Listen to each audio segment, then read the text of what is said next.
morning everyone, myself Shipra Joshi and today's is our PHP 7th lecture video. In this video we are discussing about the conditional statement in PHP. Conditional statement means that a statement that executes or not execute when the condition according to the condition or on the basis of any condition. हमारे programme का flow हमेशा step 1, step 2, step 3 नहीं होता है. कभी हमें कुछ statements को रन करना होता है कंडीशन के अकॉर्डिंग, जैसी सिचुएशन उसके अकॉर्डिंग कुछ स्टेटमेंट को रन करना होता है और कभी कभी कुछ स्टेटमेंट्स को रन नहीं करना होता है. तो सेम ऐसे ही अपने प्रोग्राम के अंदर कंडीशन के बेसिस पर अपने प्रोग्राम के फ़्लो को कंट्रोल करने के लिए हम कंडीशनल स्टेटमेंट यूज़ करते हैं. अभी तक हमने जो स्टेटमेंट्स पढ़े थे, अभी तक हमने जो प्रोग्राम बनाए थे, उसमें हर स्टेटमेंट हमेशा रन होता था. लेकिन जब हम कंडीशनल स्टेटमेंट यूज़ करते हैं तो कभी कोई स्टेटमेंट रन होता है और कभी कोई स्टेटमेंट रन नहीं होता है.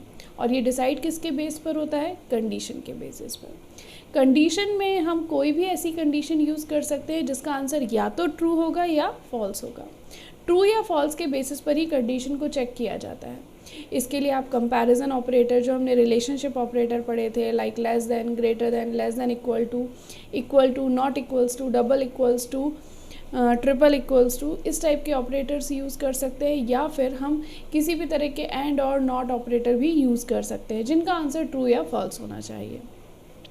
तो कंडीशनल स्टेटमेंट बूलियन वैल्यू पर काम करते हैं. अगर कंडीशन ट्रू होगी तो आंसर ट्रू आएगा.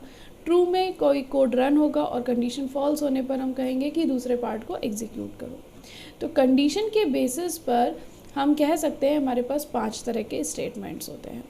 सबसे पहले PHP let's programmer evaluate different condition during of a program and takes decision based on whether these condition evaluated true or false.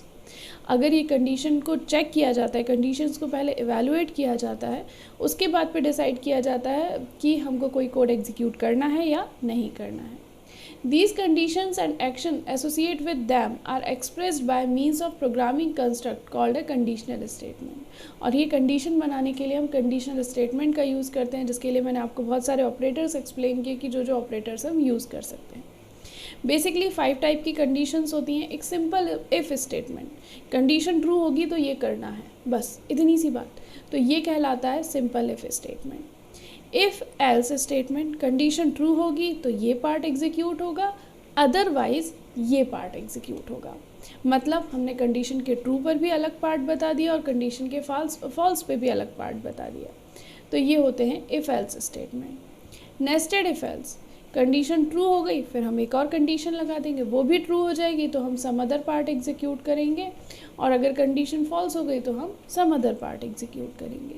मतलब एक कंडीशन के बेसिस पे नहीं, मल्टीपल कंडीशंस के बेसिस पर हम डिसाइड करेंगे कि क्या चीज़ एग्जीक्यूट होनी है और क्या नहीं. एल्स इफ लैडर, एक कंडीशन फॉल्स हो गई तो क्या हुआ, हम एक और कंडीशन लगा देंगे, वो फॉल्स हो गई तो हम और कंडीशंस लगा देंगे. तो हम इसका यूज़ एल्स इफ लैडर में करते हैं. और स्विच केस, मल्टीपल ऑप्शन में से कोई एक चूज़ करना है तब स्विच केस का यूज़ किया जाता है. एक एक करके हम इनको एक्सप्लेन करेंगे. सबसे पहले सिंपल इफ़ स्टेटमेंट. प्रोग्राम के फ़्लो को बताने के लिए यहाँ पर मैंने एक फ़्लो चार्ट भी ड्रॉ किया हुआ है, ये प्रोग्राम के फ़्लो को बताएगा. If statement output will appear when only condition must be true. हमने यहाँ पर कंडीशन लगाई, कंडीशन बूलियन वैल्यू रिटर्न करती है तो या तो ट्रू होगी या फॉल्स होगी. कंडीशन ट्रू होगी तो हमने जो भी कोड इफ़ के अंदर लिखा हुआ है वो एग्जीक्यूट हो जाएगा, और अगर कंडीशन फॉल्स हो गई तो हम सीधे इफ़ ब्लॉक के बाद में जो कोड लिखा हुआ है वो रन करेंगे. फॉर एग्जांपल यहाँ पे एक सिंटेक्स दे रखा है, इफ़ कंडीशन ट्रू हुई तो इस कोड ब्लॉक के अंदर कर्ली ब्रेसेस से ब्लॉक बनाते हैं, तो इसके अंदर लिखा हुआ कोड एग्जीक्यूट हो जाएगा, अदरवाइज़ ये कोड एग्जीक्यूट नहीं होगा. इसको हम एक प्रोग्राम के थ्रू एक्सप्लेन करते हैं. मैं सबलाइम ओपन कर रही हूँ.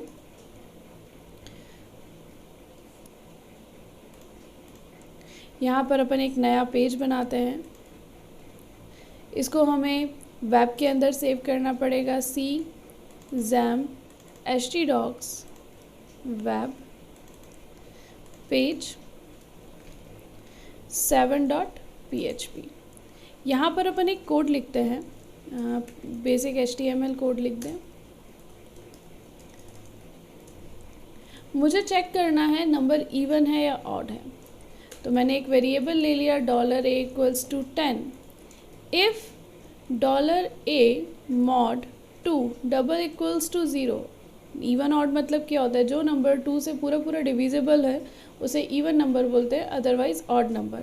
तो मैंने $a mod 2 किया, मतलब $a में 2 को डिवाइड करके रिमाइंडर रिटर्न किया। अगर रिमाइंडर 0 आ गया मतलब वो पूरा पूरा डिविजिबल है, तो मैं क्या कहूँगी, echo even, curly braces open कर दिए। अब अगर 10 2 से डिविजिबल है, अगर हमारा 10 इवन नंबर है तो आउटपुट आएगा इवन, अदरवाइज आउटपुट आएगा नथिंग। मैंने फाइल पाथ कॉपी किया, ब्राउज़र ओपन करके इसे रन करते हैं। मेरा XAMPP पहले से स्टार्ट है, लोकल होस्ट, ये देखिए आउटपुट में आ गया इवन।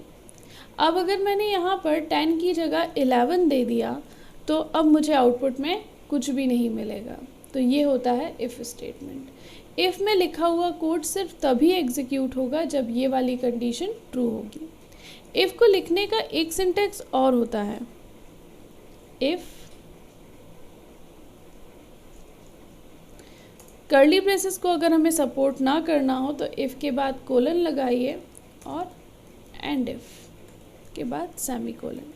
ये लिखने के सिंटेक्स हैं। यहाँ पर मैं वापस 10 करती हूँ, आउटपुट में कोई फ़र्क नहीं आएगा। तो आप दोनों में से कोई भी सिंटेक्स यूज़ कर सकते हैं। आप कर्ली ब्रेसेस वाला सिंटेक्स भी यूज़ कर सकते हैं और एंड इफ वाला सिंटेक्स भी यूज़ कर सकते हैं। ये दो सिंटेक्स हैं जिन्हें PHP सपोर्ट करता है। नेक्स्ट फ्लो मैंने आपको बता ही दिया है कि यहाँ पर स्टेटमेंट है, कंडीशन ट्रू होगी तो इफ़ का लिखा हुआ कोड एग्जीक्यूट होगा, अदरवाइज उसके बाद में लिखा हुआ कोड एग्जीक्यूट होगा। अगर यहाँ पर मैं एक स्टेटमेंट लिख देती हूँ PHP में ही, थैंक्स फॉर वॉचिंग, तो ये कोड दोनों ही कंडीशन में ट्रू होगा। देखिए थैंक्स फॉर वॉचिंग, अपन एक BR लगा देते हैं, ये कंडीशन ट्रू होने पर भी रन होगा। और अगर मैंने यहाँ पर 11 दे दिया तो भी रन होगा। ठीक, तो ये वाला कोड इफ़ के बाद लिखा हुआ कोड दोनों ही कंडीशन में रन होगा। नेक्स्ट है if else statement. If else statement क्या होते हैं, अभी हमारा ऑड नंबर प्रिंट नहीं हो रहा था, या तो वो इवन बता रहा था या कुछ भी नहीं बता रहा था। ऐसी सिचुएशन में हम क्या यूज़ करते हैं, इफ़ एल्स स्टेटमेंट। कंडीशन के ट्रू होने पर इफ़ ब्लॉक एग्जीक्यूट होता है और कंडीशन के फॉल्स होने पर एल्स ब्लॉक एग्जीक्यूट होता है। बस इतना ही डिफरेंस है कि कंडीशन के ट्रू होने पर इफ़ ब्लॉक रन होगा और फॉल्स होने पर अभी तक कोई कोड रन नहीं होता था, अब क्या होगा, एल्स वाला ब्लॉक रन होगा। सिंटेक्स में पहले इफ़ के साथ कंडीशन हमेशा इफ़ के साथ लगती है, एल्स के साथ कभी भी कंडीशन नहीं लगाई जाती। इफ़ कंडीशन अगर ये ट्रू आया तो यहाँ का लिखा हुआ कोड एग्जीक्यूट हो जाएगा, अदरवाइज एल्स में लिखा हुआ कोड एग्जीक्यूट हो जाएगा। इस कोड को अपन रन करके देखते हैं। एल्स इको ऑड, आप कर्ली ब्रेसेस वाला सिंटेक्स भी यूज़ कर सकते हैं और ये वाला भी।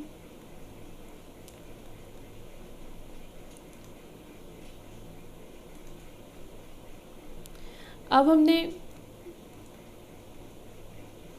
एल्स के बाद अगर हम कोलन वाला सिंटेक्स यूज़ कर रहे हैं तो हमें एल्स के बाद भी कोलन लगाना पड़ेगा, अदरवाइज इस टाइप की एरर आएगी, क्योंकि मुझे एल्स ब्लॉक को भी शुरू करना है। तो देखिए अब ये एरर चली गई है ऑड, इफ़ एल्स का कोड रन हो गया। अगर मैं इवन वैल्यू दूंगी तो वो इवन और थैंक्स फॉर वॉचिंग देगा, और अगर ऑड वैल्यू दूंगी तो ऑड और थैंक्स फॉर वॉचिंग देगा। अब अगर मुझे इसको कर्ली ब्रेसेस वाले सिंटेक्स में लिखना है तो यहाँ पर मैं ये हटा सकती हूँ, सिर्फ इतना लिखना है, कोई कर्ली ब्रेसेस लगाना कंपलसरी नहीं है। कहाँ कर्ली ब्रेसेस लगाना कंपलसरी होता है, जब यहाँ पर मोर देन वन स्टेटमेंट होते हैं तब आपको कर्ली ब्रेसेस लगाना कंपलसरी करना होता है। अदरवाइज़ अगर सिंगल स्टेटमेंट है तो आप कर्ली ब्रेसेस नहीं भी लगाएंगे तो भी आपका प्रोग्राम प्रॉपरली रन होगा।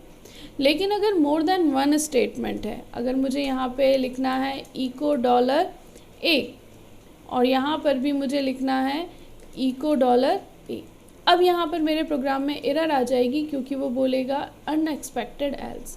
वो इफ़ में मान रहा है, वो ये कह रहा है कि आपका इफ़ स्टेटमेंट यहीं पर ख़त्म हो गया है क्योंकि आपने कर्ली ब्रेसेस नहीं लगाए हैं। उसके बाद डॉलर ए को प्रिंट कर रहा है और फिर देख रहा है ये एल्स कहाँ से आ गया।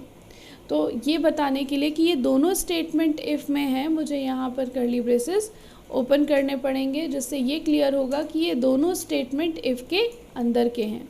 और एल्स में भी अगर मोर देन वन स्टेटमेंट है तो कर्ली ब्रेसेस लगाना कंपलसरी है। ये होते हैं इफ़ एल्स स्टेटमेंट। अब प्रोग्राम की एरर जा चुकी है, ऑड और 11 प्रिंट हो रहा है। नेक्स्ट जो हमारा टॉपिक है वो है nested if else. Nested if else मतलब हम क्या कर रहे हैं, इफ़ के साथ कंडीशन ट्रू हो गई तो एक और कंडीशन, अगर वो कंडीशन ट्रू हो गई तो उसके अंदर का कोड लिखा जाएगा। एक कंडीशन लगाई, कंडीशन के ट्रू होने पर एक और कंडीशन लगा दी और उसके ट्रू होने पर हमने कोई कोड एग्जीक्यूट किया, तो ये नेस्टेड इफ एल्स कहलाता है। फॉर एग्जाम्पल, अगर मुझे 3 नंबर में से मैक्सिमम फाइंड आउट करना है तो मैं एक के बेस पर डिसाइड नहीं कर सकती, मुझे एक को कंडीशन को चेक करने के बाद और कंडीशंस भी अप्लाई करनी पड़ेंगी। तो इसके लिए हमको क्या यूज़ करना पड़ेगा, nested if else. Nested if else में इफ़ पार्ट के अंदर कंडीशन लगाना कंपलसरी होता है। अगर आप सिर्फ एल्स में कंडीशन लगाते रहेंगे तो वो नेक्स्ट वाला जो सिंटेक्स है एल्स इफ लैडर वो बन जाएगा। तो नेस्टेड इफ एल्स में क्या होता है, इफ़ के अंदर एक और इफ एल्स लगाते हैं। अपन नया प्रोग्राम बनाते हैं इसके लिए, पेज 8.html। यहाँ पर मैंने PHP कोड ब्लॉक शुरू किया। यहाँ 3 वेरिएबल ले रही हूँ, a = 4, b = 9, c = 12। अब मुझे इन तीनों में से मैक्सिमम फाइंड आउट करना है, तो मैंने लिखा if $a is greater then $b। मैं 2 नंबर में से मैक्सिमम फाइंड आउट कर रही हूँ और उनमें से जो भी नंबर निकलेगा उसको मैं थर्ड वन से कंपेयर करूँगी। अब अगर मैं इस ब्लॉक के अंदर जा रही हूँ, अगर मैं यहाँ पर हूँ, that means a must be greater than b, तभी मैं इस ब्लॉक के अंदर हूँ। तो मुझे पता है जब b a से छोटा है तो मुझे आगे कंपैरिजन में किसका यूज़ करना है, a और c का। If $a is greater then $c, eco $a is greater, else eco $c is greater. यहाँ पर b की तो बात ही नहीं है। ऐसे ही अगर मैं एल्स ब्लॉक में जा रही हूँ, दैट मीन्स जो मेरा b है वो बड़ा है, तभी तो कंडीशन फॉल्स हुई। तो $b must be greater than a। तो यहाँ पर जो मैं कंपैरिजन करूँगी वो b और c का करूँगी, a तो है ही नहीं बड़ा, इसलिए a को कंपेयर करने से क्या मतलब, if $b is greater then $c, eco $b is greater, else eco $c is greater. इस प्रोग्राम को मैंने HTML के फॉर्म में सेव कर दिया, तो इसमें मेरा PHP रन नहीं होगा, इसलिए मैं इसको सेव एज करूँगी, फिर से सेव करूँगी पेज 8.php एक्सटेंशन से। अब इसको रन करके देखते हैं, राइट क्लिक करके कॉपी फाइल पाथ और इसको रन करते हैं। Local host 12 is greater. अब इसके प्रोग्राम का फ्लो अपन एक्सप्लेन करते हैं। अगर प्रोग्राम के फ्लो को एक्सप्लेन करना है तो $a b 4 और 9 को कंपेयर किया गया, 4 is greater than 9, condition false हो गई तो हम सीधे एल्स पार्ट में चले गए, हमने इस पार्ट को एग्जीक्यूट ही नहीं किया। उसके बाद 9 इज़ ग्रेटर देन 12 चेक किया, ये कंडीशन भी फॉल्स हो गई, इसलिए हमने क्या बोल दिया, c इज़ ग्रेटर, और c में वैल्यू थी 12। अगर यहाँ a में 14 वैल्यू होती तो अब फ्लो कैसा हो जाता, 14 इज़ ग्रेटर देन 9, ट्रू, अंदर आ जाते। 14 इज़ ग्रेटर देन 12, ट्रू, तो $a इज़ ग्रेटर और $a में वैल्यू क्या है, 14। तो अब हमारा आउटपुट आता 14 इज़ ग्रेटर। इस तरह से आप अपने प्रोग्राम को मल्टीपल टाइम अलग अलग वैल्यू के साथ चेक कर सकते हो। नेक्स्ट जो पार्ट है वो है हमारा if else if statement. Condition के फॉल्स होने पर, कंडीशन ट्रू हुई, ये स्टेटमेंट एग्जीक्यूट कर दिया, कंडीशन फॉल्स हो गई, एक और स्टेटमेंट लगा दिया, ये ट्रू हो गया तो स्टेटमेंट 2 रन कर दिया, कंडीशन फॉल्स हो गई तो एक और, ऐसा हम n टाइम्स तक लगा सकते हैं, कितने भी टाइम्स तक लगा सकते हैं। तो मल्टीपल कंडीशंस को चेक करने के लिए हम क्या यूज़ करते हैं, if else if statement use करते हैं। तो इसके लिए अपन एक एग्जांपल देखते हैं, फिर से एक नया प्रोग्राम बना लेते हैं।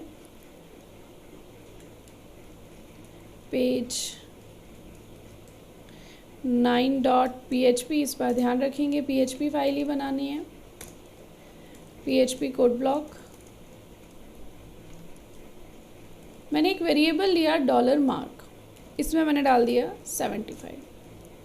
ओके, अब मुझे मार्क्स के अकॉर्डिंग ग्रेड प्रिंट करनी है। 90 अबव है तो A+, 80 अबव है तो A, 70 अबव है तो B+, इस तरह से मुझे ग्रेड्स प्रिंट करनी है। तो इसके लिए हम कंडीशन लगाएंगे, if marks $mark is greater than 90 echo A+, else if, अगर ये कंडीशन फॉल्स हो जाती है, हमारे 90 के अबव मार्क्स नहीं है, $mark is greater than 80 echo A, else if $mark is greater than 70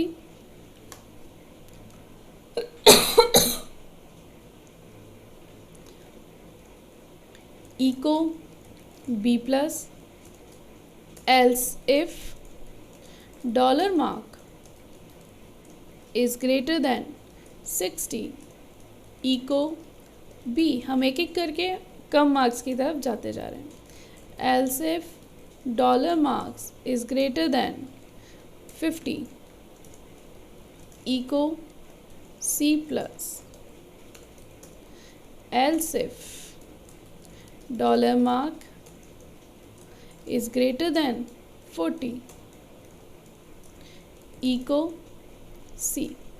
अब इससे कम मार्क्स होंगे तो फाइनली हमको एक ही, अब और कंडीशन नहीं लगाने की ज़रूरत है, तो हम इको लिख देंगे फेल। इसको रन करके देखते हैं। कॉपी फाइल पाथ,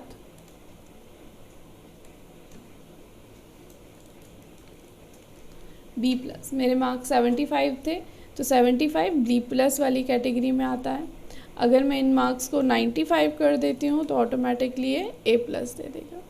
इस तरह से आप एक कंडीशन के फॉल्स होने पर मल्टीपल कंडीशंस चेक कर सकते हैं। कंडीशन ट्रू हो गई तो हमने A+ प्रिंट कर दिया और प्रोग्राम ख़त्म, और कंडीशन फॉल्स हो गई तो हमने और कंडीशन लगाई, वो फॉल्स हुई और कंडीशन लगाई। इस तरह से आप मल्टीपल कंडीशंस लगा सकते हो। ये होते हैं इफ़ एल्स इफ स्टेटमेंट। एक स्विच स्टेटमेंट और बचा हुआ है, वो अपन नेक्स्ट लेक्चर वीडियो में डिस्कस करेंगे, जिसमें हम मल्टीपल कंडीशंस को चेक करेंगे। Okay, thank you.